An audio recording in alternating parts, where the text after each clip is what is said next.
ঝড় বৃষ্টি হয়েও লাভ হলো না।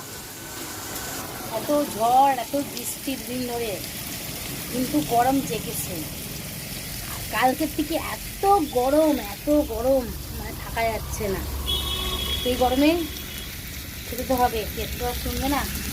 তাই রান্নাবান্না বসিয়ে দিয়েছি।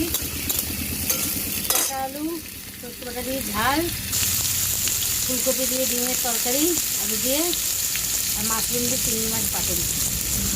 আর এই মাশরুম দিয়ে চিংড়ি মাছ পাতুরিটা আমার ফেভারিট খাবার। তো কেমন আছো বন্ধুরা সবাই? তোমরা অনেকদিন পর একটা ব্লগ নিয়ে চলে এসেছি, মিনি ব্লগ।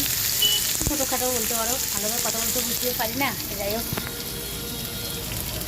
সবাই ভালো আছে তো? কেউ আমাকে ভুলে যাওনি তো? কেউ ভুলে যেও না, কারণ অনেকদিন পর পর আসছি। মনটা ভীষণ খারাপ, কারণ সাবস্ক্রাইবার কমে যাচ্ছে, ভিউজ কমে যাচ্ছে, সেই জন্য। তো সবাই ভালো আছে তো?